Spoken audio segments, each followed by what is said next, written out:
के सम्यक पाचन से ही मलों की उत्पत्ति होती है। ये धातुएं ही मलों की जनक और मुख्य हैं। सभी धातुओं में जो दूषित पदार्थ है उन्हें बार बार निकालना ही मलों का काम है। यदि शरीर में इन मलों का निष्कासन नहीं होता तो ये मल बहुत ही हानिकारक हो जाते हैं और शरीर को नष्ट कर देते हैं।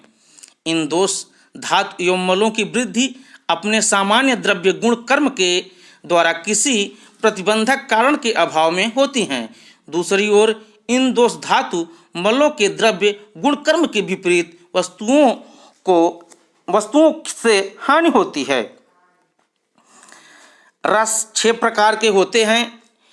मीठा, अम्ल, लवण, तीक्त, उष्ण और कसाय, ये 6 प्रकार के रस होते हैं। जो भी द्रव्य या वस्तुएं होती हैं उनमें 6 रस होते हैं। सभी द्रव्य की उत्पत्ति पंचमहाभूतों से होती है। पंचमहाभूतों का अर्थ है पृथ्वी, जल, आकाश, वायु और अग्नि। मधुर रस की उत्पत्ति पृथ्वी और जल से होती है। शरीर का सबसे अधिक पोषण इसी रस से होता है। शरीर का पोषण और वृद्धि में मधुर रस का सबसे अधिक योगदान होता है। शरीर की वृद्धि और पोषण में वायु, अग्नि, आकाश का भी योगदान होता है। मधुर रस को छोड़कर अन्य सभी रसों में वायु, अग्नि और आकाश की प्रधानता होती है। वायु एवं अग्नि को शोषक माना जाता है और आकाश को शून्य माना जाता है। इसलिए शरीर की पूरी वृद्धि वायु, अग्नि और आकाश से संभव नहीं है। शरीर का पूर्ण विकास के लिए पृथ्वी और जल तत्व की बहुत जरूरत होती है, लेकिन वायु के द्वारा शरीर में गति होती है जिससे रसों का शोषण होता है। अग्नि के द्वारा शरीर में पाचन होता है। शरीर में शून्य छिद्र युक्त स्रोतों द्वारा प्रसार होता है। पाचक द्रव्यों का किसी भी बीज की उत्पत्ति के लिए सबसे पहले पृथ्वी और जल की जरूरत होती है, फिर जरूरत होती है आकाश तत्व की, उसके बाद जरूरत होती है वायु तत्व की और अंत में अग्नि तत्व की। अतः इन पंच महाभूतों से बने हुए सभी रस अत्यंत ही महत्वपूर्ण होते हैं। मधुर, अम्ल और नमकीन, ये तीनों रस वात के दोष को कम करते हैं। तीखा, कटु और उष्ण रस कफ दोषों को शांत करते हैं। कसाय, तिक्त और मधुर रस पित्त को शांत करते हैं। इसके विपरीत तिक्त, उष्ण और कसाय रस वातु में वृद्धि करते हैं। मधुर, अम्ल और लवण कफ में वृद्धि करते हैं। अम्ल, लवण, उष्ण पित्त की वृद्धि करते हैं। कुछ द्रव्य ऐसे होते हैं जो दोषों का दमन करते हैं, वहीं कुछ द्रव्य ऐसे होते हैं जो दोषों का प्रभाव बढ़ाते हैं। कुछ ऐसे भी द्रव्य हैं जो शरीर के स्वास्थ्य को सम्यक रखते हैं। स्वभाव से कुछ द्रव्य लाभकारी और कुछ हानिकारी होते हैं, लेकिन सभी द्रव्य मनुष्यों की प्रकृति के अनुसार ही लाभ या हानि करते हैं। द्रव्यों का विपाक यानी जठराग्नि द्वारा पाक होने पर बना रस मधुर, अम्ल और कटु, ये तीनों प्रकार का होता है। द्रव्यों का जठराग्नि द्वारा पाक होने पर जो रस बनता है उसे विपाक कहते हैं। द्रव्यों में 6 रस होते हैं। मधुर और नमकीन रसों का विपाक मधुर होता है। अम्लीय रस का विपाक भी अम्ल होता है। कटु, तिक्त, कसाय का विपाक कटु होता है। गमन, आदान, आनंद, त्याग, इन तीनों का सम्यक योग ही स्वास्थ्य का कारण होता है। इसके विपरीत काल, अर्थ और कर्म का असंतुलन ही रोग का कारण होता है।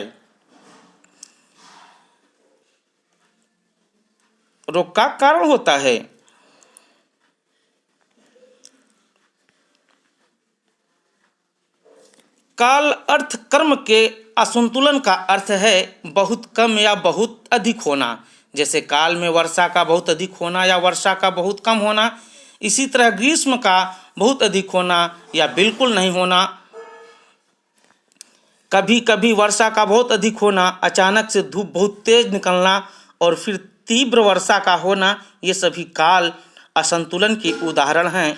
अर्थ से ज्ञानेंद्रियों का विषय लिया जाता है। इनमें कर्णेंद्रिय का विषय शब्द है। अत्यंत कम शब्दों का कर्णेंद्रिय से संयोग होना हीन योग है, क्योंकि अत्यंत हीन शब्दों को सुनने के लिए कानों पर अधिक बल पड़ता है। मिथ्या कानों से अप्रिय शब्दों का सुनना, जैसे तुम्हारे पुत्र की मृत्यु हो गई, तुम्हारे घर में चोरी हो गई, यह मिथ्या योग कहलाता है।